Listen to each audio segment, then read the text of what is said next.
Okay, yeah. The second part is 3 times bigger than the first year. The first year was very successful. We had a lot of people come for one house. This year we have 5 haunted attractions, 3 walk-through adventures, 3 walk-through houses like this, and 2 rides that you can ride that we change at nighttime in the streets. A little bit about what I do. I'm the creator, director, and the co-producer, along with Michael Mack, who's a really good friend of mine. We've kind of brought all this to life together, me and him, and I also brought along with me Robles. Hello, hello. From America. He's the assistant director for this whole project. He has a lot of experience in horror.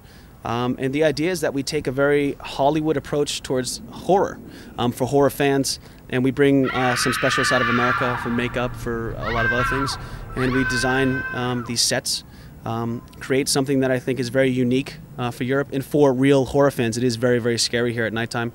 And this is, yeah, we're standing right now outside of the Freak Factory, which is one of the main houses. The houses are, this house has a bunch of rooms in it, 19 rooms. They're like Hollywood sets connected by hallways, and you walk through the darkness with your friends, and you try to escape and get away from the hunter who is inside, who likes to capture people and torture them. This house is based off of films like Saw and Hostel, and of course if you go online you can see some of the other films that I've created, directed myself, to introduce some of the characters. I'm the assistant director on the project. I work alongside with Marc in all things creative, administrative. We try to come up with the concepts to make TERENZI Horror Nights 2 even bigger and better than last year. I think the ever ongoing process that Marc and I will have for these events is to always basically one-up ourselves to bring more, how would you say, better entertainment, more scarier attractions for the guests. So this year I think they're really in for a treat because we really went all out to try to bring that American style of horror influence here and have incredible sets, great actors, and great stories for everybody to see. I love horror. I had the experience of being able to work in America doing a horror attraction like this for several years, and basically every year we were able to push ourselves to do bigger and better and more creative things. And Marc is a creative genius for a lot of this, and he's got some great ideas. And between the two of us, we really were able to kind of like flex our creative muscle and come up with a really kick-ass concept. I think it's always also for me. I mean, having Ray here is really important for me because Ray knows more than just things about horror films. He has experience in lighting and set designs, and I mean he's worked in exactly these kind of attractions. And he's a musician too.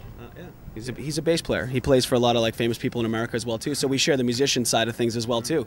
And to have someone alongside of me who's so strong with what he does, I also really respect him as an actor as well too. We've worked on some films together and done some acting together, and I respect him as an actor. And I think it's perfect to have someone like this because we think in a lot similar ways, but we also have a lot different ways of thinking. So I can bounce a lot of ideas off him. He gives me 1,000 ideas, like crazy ideas. I mean, we're already thinking about next year, already.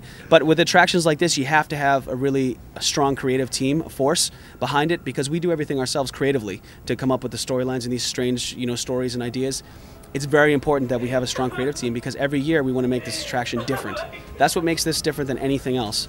That it happens for 22 days, and every year the storylines change, everything changes. The houses change, the soundtrack changes. It's like a new horror film every year that you can live. Having a creative mind, we're always thinking about this new and insane concepts to do stuff like this. So having that music background really does help because I think this year the soundtrack is a really important part of the house. I mean, when you watch a movie, I think one of the most important things in a movie that sets the tone for every scene is that music walking into it.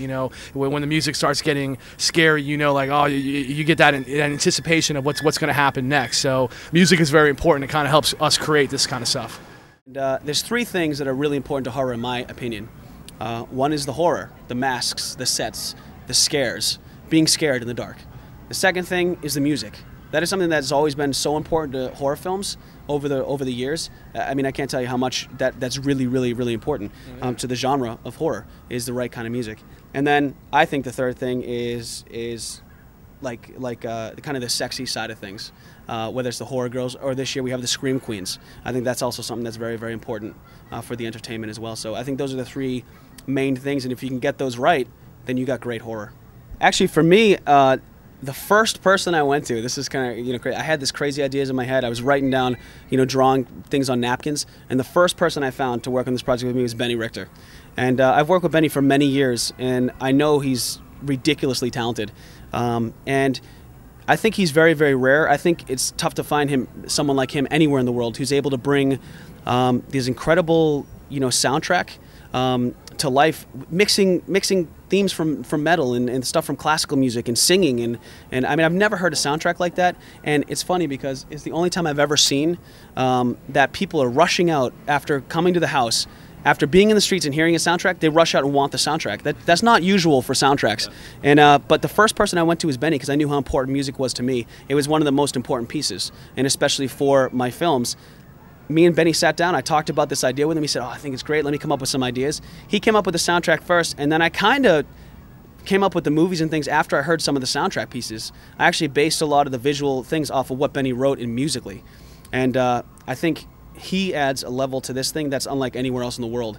That makes this different is the level of soundtrack that we have from Benny. I mean, that's something that no one else has in the world, I can honestly say, and I think that's something that we definitely value, and it just adds to the strong team that we have. I think everybody in this project has something to bring to the table that is probably one of the best in the world at what they do.